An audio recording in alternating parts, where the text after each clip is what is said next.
Assalamualaikum warahmatullahi wabarakatuh dan selamat pagi. Okey, kita teruskan kelas kita pada hari ini PDPR, iaitu berkaitan topik 3.2, kepentingan gizi seimbang. Okey, apa itu maksud gizi seimbang? Gizi seimbang ialah hidangan makanan yang mengandungi ketujuh kelas makanan dan diambil mengikut kuantiti yang betul bagi memenuhi keperluan badan seseorang. Okey, bermakna dalam ayat dan maksud gizi seimbang ni mesti ada perkataan ketujuh kelas makanan. Okey, sebagaimana yang telah kamu pelajari minggu lepas, antara contoh ketujuh kelas makanan ialah karbohidrat, protein, lemak, vitamin, mineral, pelawas dan air. Ini ialah ketujuh kelas makanan dan perlu diambil mengikut kuantiti yang betul. Selalunya dalam kuantiti betul ini kita boleh mengikut panduan piramid makanan dan juga pinggan sihat ataupun kita panggil portion plate. Ini maksud gizi seimbang. Okey, komposisi gizi seimbang bagi setiap orang individu adalah berbeza mengikut keperluan tenaga dan nutrien yang berbeza antara seseorang individu dengan individu yang lain. Bermakna keperluan tenaga yang berbeza ini, contohnya keperluan tenaga bagi seorang lelaki adalah berbeza dengan keperluan tenaga bagi seorang perempuan. Hal ini kerana keperluan tenaga seorang lelaki adalah lebih tinggi berbanding perempuan. Kerana apa? Kerana ia mempunyai metabolisme yang tinggi kepada orang lelaki berbanding dengan orang perempuan. Okey. Seterusnya, gizi seimbang lazimnya dirancang dengan berpandukan piramid makanan dan juga pinggan sihat ataupun kita panggil portion plate. Okey, bermakna kamu kena mengetahui tentang piramid makanan dan juga pinggan sihat ataupun kita panggil portion plate. Okey, kita tengok ini ialah piramid makanan. Okey, bentuk piramid. So, that's why kita panggil piramid makanan. Okey, kalau kamu tengok aras paling bawah, paling dasar kita panggil aras 1. Diikuti di atas aras 2, aras 3 dan aras 4. Okey, aras paling bawah, aras 1, aras 2, aras 3 dan aras 4. Okey, kalau kamu tengok di aras paling puncak iaitu aras 4, kamu perlulah makan paling sedikit. Okey, kerana pada aras 4 ini kelas makanannya ialah lemak. Okey, ia boleh mengundang kepada pelbagai jenis penyakit sekiranya kamu ambil berlebihan. Contohnya penyakit obesiti, kencing manis, penyakit jantung. Okey, that's why dalam aras ini kamu perlu ambil paling sedikit. Okey, diikuti dengan aras yang ketiga, kedua, ambil sederhana. Paling bawah pula iaitu kelas makanan karbohidrat, perlu makan paling banyak kerana pada kandungan kelas makanan karbohidrat ini ia membantu membekalkan tenaga harian kepada tubuh badan kamu. Okey, seterusnya kita tengok satu-satu dalam piramid makanan. Okey, aras paling bawah iaitu aras 1, contohnya nasi, mi, roti, bijirin, produk bijirin dan ubi-ubian. Okey, ini ialah kelas makanan karbohidrat. Perlu diambil 4 hingga 8 sahajian sehari. Perlu makan secukupnya kerana pada kelas ini ia membekalkan tenaga harian kepada tubuh badan kamu. Diikuti dengan aras kedua iaitu kalau kamu tengok di sini sayur-sayuran, buah-buahan. Selalunya kandungannya ialah vitamin dan mineral. Okey, buah-buahan 2 sahajian seharian, makan banyak. Sayur-sayuran 3 sahajian sehari, makan banyak juga. Okey, kerana ia membekalkan vitamin mineral kepada tubuh badan kamu yang mengekalkan kesihatan tubuh badan kamu.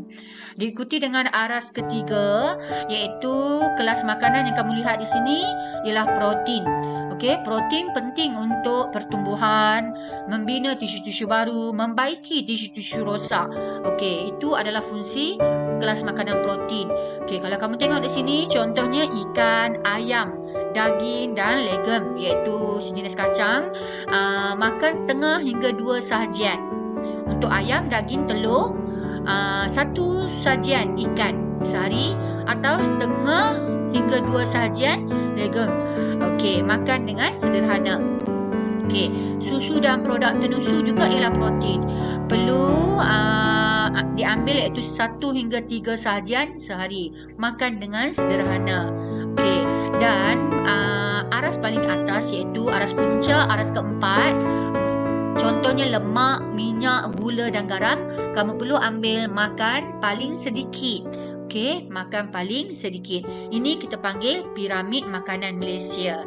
Okey, kamu perlu ikut piramid makanan ni dalam kuantiti makanan yang betul. Okey, seterusnya yang tadi cikgu dah terang iaitu dalam piramid makanan mempunyai 4 aras. Dari puncak iaitu kita panggil aras 4. Ini puncak. Dan tapak piramid aras 1. Aras 4 dimakan dalam kuantiti paling sedikit. Di sini aras 4. Manakala aras 1 di sini dimakan dalam kuantiti paling banyak. Okey. Semakin rendah aras dalam piramid makanan, semakin banyak kuantiti makanan perlu diambil. Ini paling rendah. Okey. Seterusnya. Okey, ini pula kita pelajari tentang pinggan sihat atau dalam in English kita panggil portion plate. Okey, pinggan sihat Malaysia. Gunakan tangan anda sebagai panduan. Okey, contoh protein, saiz tapak tangan. Satu tapak tangan ini. Kalau buah-buahan, saiz sayuran, saiz cukup. Cukup. Dua tangan kita cukup. Macam ambil air uduk kan. Okey, seterusnya karbohidrat, saiz genggam. Okey, kalau kamu tengok portion plate ini, di sebelah kanan kamu iaitu terdiri pada buah-buahan dan saiz sayuran.